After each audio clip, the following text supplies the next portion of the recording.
नमस्कार दोस्तों। एक समय की बात है, भगवान बुद्ध अपने शिष्यों को उपदेश दे रहे थे। तब उनके किसी शिष्य ने उनसे यह 3 सवाल किए। पहला, कौन किसके भाग्य का खाता है? दूसरा, संसार का सबसे बड़ा बलवान कौन है? तीसरा, जो अपनी बात से मुकर जाता है उसका अंत में क्या अंजाम होता है? गौतम बुद्ध कहते हैं, तुम्हारे यह तीनों ही प्रश्न बहुत ही महत्वपूर्ण है, क्योंकि इन तीनों प्रश्नों के उत्तर हर मनुष्य को जानना जरूरी होता है।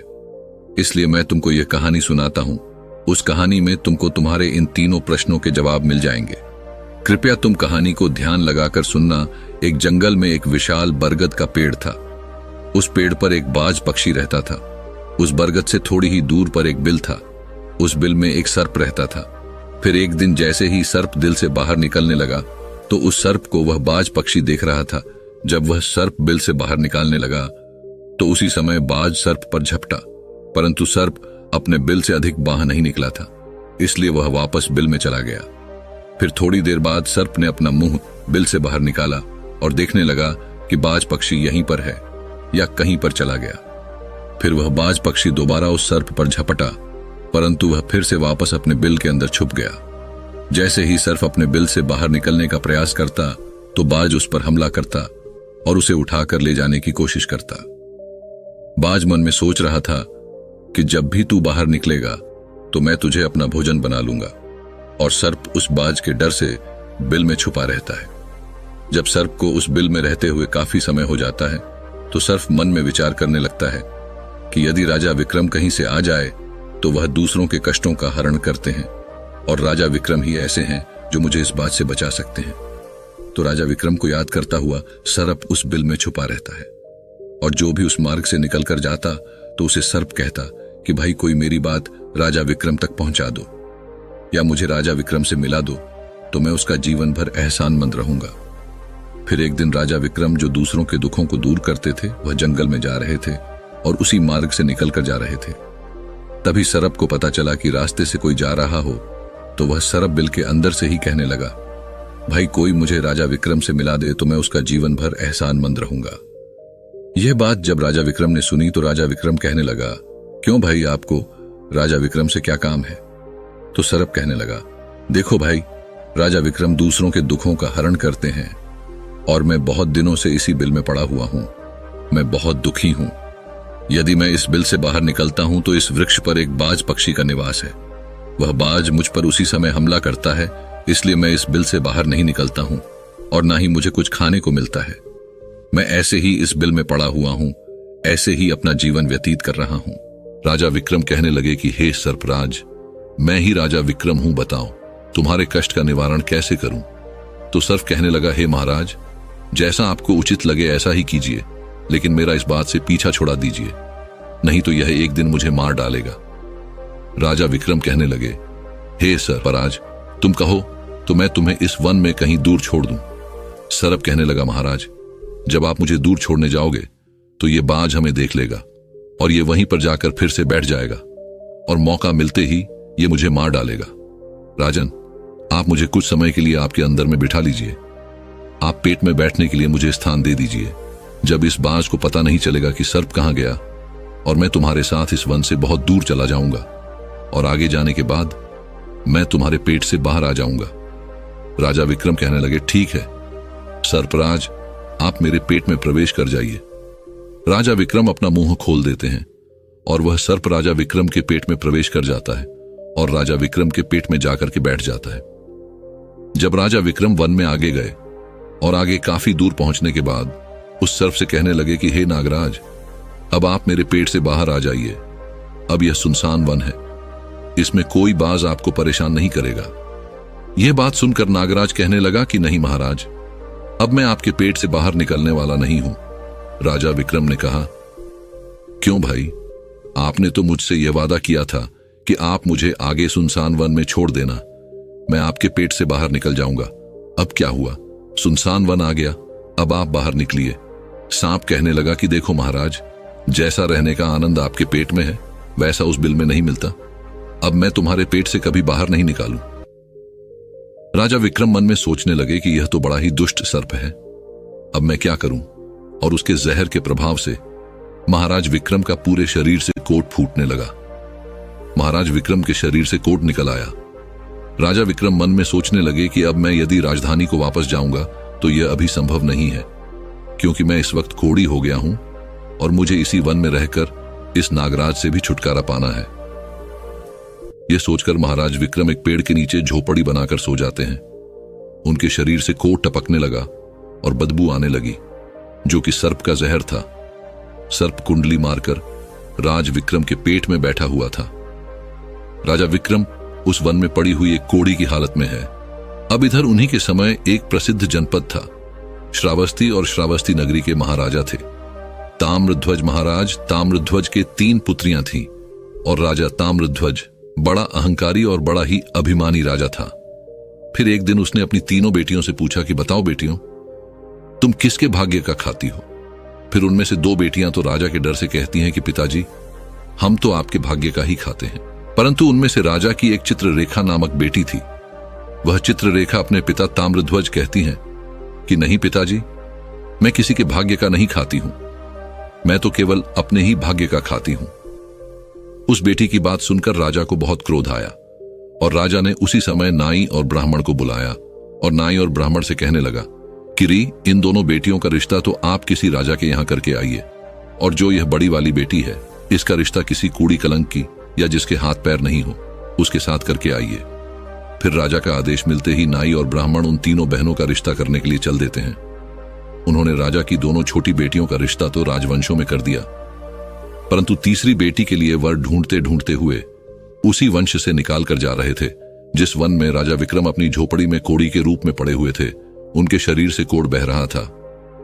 तो राजा विक्रम को देखकर नाई और ब्राह्मण आपस में कहने लगे कि इससे अच्छा तो कोई व्यक्ति हमें नहीं मिलेगा, इसलिए इसके साथ ही राजा की लड़की का संबंध करके चलते हैं। फिर राजा विक्रम के साथ नाई और ब्राह्मण ने राजा ताम्रध्वज की लड़की चित्ररेखा का विवाह तय कर दिया और राजा ने भी बहुत जल्दी ही चित्रलेखा को उस वन में ले जाकर कि वहीं उस खड़ी राजा विक्रम के साथ उसका विवाह संपन्न कर दिया। राजा विक्रम जैसे महापराक्रमी राजा समय की चपेट में आ गए और एक कूड़ी का जीवन गुजार कर रहे थे। वह लड़की बड़ी पतिव्रता थी। वह अपने पति राजा विक्रम की सेवा करती थी और वह दोनों छोटी बहनें जो थीं, वह बड़े बड़े राजाओं के घर में गई तो वह तो आराम की जिंदगी जी रही थी, लेकिन चित्रलेखा राजा विक्रम के साथ दुखी जीवन काट रही थी।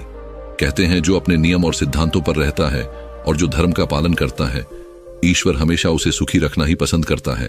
भगवान उसे हमेशा आनंद प्रदान करता है। इसलिए जब उस झोपड़ी में रहते रहते चित्ररेखा को राजा विक्रम के साथ बहुत दिन बीत जाते हैं, तो उस झोपड़ी के पास एक पीपल का वृक्ष था और उस वृक्ष के नीचे एक दूसरा सर्प का बिल था। तो एक दिन विक्रम सो रहे थे और रात्रि का समय था और चित्रलेखा महाराज विक्रम की सेवा कर रही थी। उसी समय उस बिल से एक सर्प बाहर निकलता है और बाहर निकलकर जो राजा विक्रम के पेट में सर्प था, उस सर्प से कहने लगता है, अरे दुष्ट, अपने वचन से मुकर गया। तूने तो महाराज विक्रम से कहा था कि मैं दूर वन में जाकर तुम्हारे पीठ से बाहर निकल जाऊंगा, और तो ऐसे परोपकारी राजा के पीठ में जाकर के बैठ गया। तुम्हारे जहर के कारण राजा के पूरे शरीर से कोढ़ निकाल आया। अरे तुझे शर्म नहीं आई कि तूने कितना गलत काम किया है? क्योंकि इतने समय में राजा विक्रम न जाने कितने ही जीवों का दुख दूर करते हुए सर्प आगे कहता है, यदि कोई सुन रहा हो तो मैं तेरे मरने का उपाय बताता हूं। यदि कोई गंगा जल लाकर के इस राजा को पिला दे तो तेरे उसी समय 100 टुकड़े हो जाएंगे और मल के रास्ते से बाहर निकल जाएगा। अब राजा के पेट के अंदर बैठा हुआ जो सर्प था, वह दूसरे सर्प से कहने लगा कि तेरे जैसा भी मैंने कभी नहीं देखा। धन के खजाने पर कुंडली मारकर बैठा है। यदि यह धन मानव समुदाय के कल्याण के लिए लगाया जाता तो इससे न जाने कितने मानवों का भला होता। मैं भी तेरे मरने का उपाय बताता हूं। यदि कोई सुन रहा हो तो कोई पीपा तेल गर्म करके तेरे बिल में डाल दे तो उसी समय तो नष्ट हो जाएगा, और इस बिल वाले स्थान की खुदाई करेगा तो यहां पर अपार धन संपत्ति निकलेगी। उस बात को चित्रलेखा बड़े ध्यान से सुन रही थी। चित्रलेखा ने मन में विचार आया, यह राजा विक्रम है और इनके पेट में एक सर्प बैठा हुआ है, इस कारण महाराज के शरीर से कोढ़ निकाल रहा है। तो वह बेचारी चित्ररेखा एक आर्षि के आश्रम पर पहुंचती है और उन आर्षि से अनुरोध करती है कि महात्मा, मुझे 1 गिलास गंगा जल की आवश्यकता है। आर्षि ने कहा, बे, तुम कौन हो और गंगा जल का क्या करेगी? तो वह चित्ररेखा कहने लगी, हे मुनिवर, मैं राजा ताम्रध्वज की बेटी चित्ररेखा हूं और मेरे पति के लिए मुझे दवा के रूप में गंगा जल चाहिए। उस आरशी ने उसे एक गिलास गंगा जल दे दिया। अब चित्ररेखा गंगा जल लेकर जल्दी ही महाराज विक्रम के पास पहुंच गई और पहुंचकर महाराज विक्रम से कहने लगे कि महाराज, यह दवाई है, आपके कोण को सही करने के लिए आप इसे ग्रहण कीजिए। राजा विक्रम उस गंगा जल को पी गए और जैसे ही राजा विक्रम ने उस गंगा जल का पान किया तो उस सर्प के उसी समय 100 टुकड़े हो गए। जो पेट में था वह सर्प नष्ट हो गया। वह धीरे धीरे राजा के शरीर से मल के रास्ते से बाहर निकल आया। अब तो राजा का कोढ़ धीरे धीरे सही होने लगा और कुछ ही दिनों में राजा का कोढ़ बिल्कुल सही हो गया। राजा का पूरा उपचार हो गया। राजा पहले की तरह स्वस्थ हो गए। अब राजा विक्रम से चित्ररेखा कहने लगी, हे महाराज, मैं एक स्त्री हूं, इस शहर में नहीं जा सकती हूं। आप शहर में जाइए और एक पीपा तेल का लेकर आ जाए। राजा विक्रम कहने लगे कि चित्ररेखा, उस तेल का तुम क्या करोगी?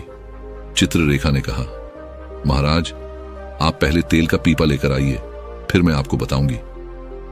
फिर चित्ररेखा की बात सुनकर राजा विक्रम बाजार में जाते हैं और वहां से एक पीपा तेल का लेकर आते हैं। फिर चित्ररेखा वहां आग जलाती है और उस आग पर उस तेल को गर्म करती है और गर्म करके उस सर्प के बिल में खाली कर देती है। जैसे ही उस बिल में वह गर्म तेल डाला गया तो सर्प की मृत्यु हो गई। राजा विक्रम से चित्ररेखा कहने लगी कि महाराज, स्थान को खोद दीजिए। फिर राजा विक्रम ने जब उस स्थान की खुदाई की तो वहां से अपार धन संपत्ति निकाली। चित्ररेखा कहने लगी, महाराज, देखिए, मैं जानती हूं कि आप जय नरेश राजा विक्रम हैं, परंतु मेरे पिता ने मेरा अपमान किया है और मुझे एक कोढ़ाई को दिया था, परंतु मैं मेरे भाग्य का खाती हूं, इसलिए इसी स्थान पर मेरे पिता का जो महल है उससे अच्छा महल बनना चाहिए। राजा विक्रम कहने लगी, चित्ररेखा, तुम कैसी बातें कर रही हो? हम नरेश हैं, भला यहां पर महल क्यों बनाएंगे? आप उज्जैन नगरी को चलिए। परंतु राजा विक्रम के कहने पर भी चित्ररेखा नहीं मानी। फिर राजा विक्रम ने उस वन में एक शानदार महल का निर्माण करवाया। इस संसार में सबसे बलवान समय होता है और कोई बलवान नहीं होता है।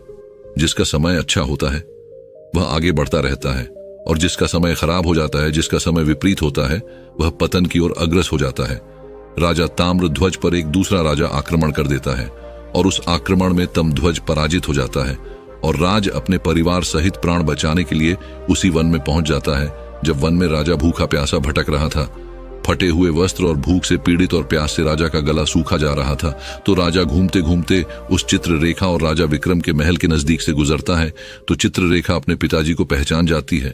चित्ररेखा ने अपने एक सेवक को भेजा और सेवक भेजकर महाराज ताम्रध्वज, जो कि एक फटी हुई हाल में थे, उनके पास वस्त्र नहीं थे, उन्हें बुलवाया। ताम्रध्वज ने सोचा कि यह न जाने कौन है और हमें क्यों बुला रही है। जब राजा ताम्रध्वज उस लड़की के पास पहुंचे तो लड़की को पहचान लिया। चित्ररेखा ताम्रध्वज से कहने लगी कि पिताजी, मैं वही चित्ररेखा हूं और मैं आपसे यह कहती थी कि मैं मेरे भाग्य का खाती हूं। देखिए, मैं मेरे ही भाग्य का खाती हूं, आपके भाग्य का नहीं खाती हूं। आपने ने मुझे एक कूड़ी को दिया था, परंतु मेरे भाग्य में तो एक सम्राट लिखा था। देखिए पिताजी, मैं उज्जैन नरेश राजा विक्रम की पत्नी हूं। राजा ताम्रध्वज मन में विचार करता है और अपनी उस लड़की से अपने अपराध के लिए क्षमा मांगता है। इस संसार में सबसे बड़ा बलवान समय है और हर कोई व्यक्ति किसी दूसरे के भाग्य का नहीं खाता है। हर कोई यह सोचता है कि यह मेरे भाग्य का खा रहा है। नहीं, कोई किसी के भाग का नहीं खाता है। जो कोई खाता है वह अपने भाग्य का ही खाता है। हर दाने दाने पर खाने वाले का नाम होता है। आप यह ना सोचे कि हम किसी को खिला रहे हैं। आप किसी को खिलाने वाले कौन होते हैं? इस संसार को खिलाने वाला तो एक ही है और वह है भगवान शिव शंकर। जो अपनी बात से मुकर जाता है उसका अंत वही होता है जो राजा विक्रम के पेट में बैठे हुए उस सर्प का हुआ था। अंततः वह विनाश को प्राप्त होता है। हमेशा सत्य की ही जीत होती है और अधर्मी, अत्याचारी और पापियों का अंत होता है। इस तरीके से राजा विक्रम और उसकी पत्नी चित्ररेखा ने राजा ताम्रध्वज का बड़ा स्वागत किया। वह राजा विक्रम महाराज ताम्रध्वज को अपने साथ उज्जैन ले आए और बाद में राजा विक्रम ने अपनी सेना राजा ताम्रध्वज के साथ भेजी और जिस राजा ने ताम्रध्वज को पराजित किया था उससे अपना राज्य वापस पा लिया। जिसकी किस्मत अच्छी होती है, जिसके कर्म अच्छे होते हैं, उसे ईश्वर कहीं ना कहीं से देता है। हम और तुम तो अपने परिवार का पालन करने में भी हिचक जाते हैं, लेकिन इस संसार का पालन करने वाले को देखिए, वह पूरे संसार का हर जीव जंतुओं का ध्यान रखता है। वीडियो अगर पसंद आया हो तो वीडियो को लाइक और हमारे चैनल इंस्पायर IQ को सब्सक्राइब करें और अपने दोस्तों के साथ शेयर करें। धन्यवाद और कमेंट करके बताएं वीडियो कैसी लगी। हमें आपके सपोर्ट की बहुत आवश्यकता है। धन्यवाद।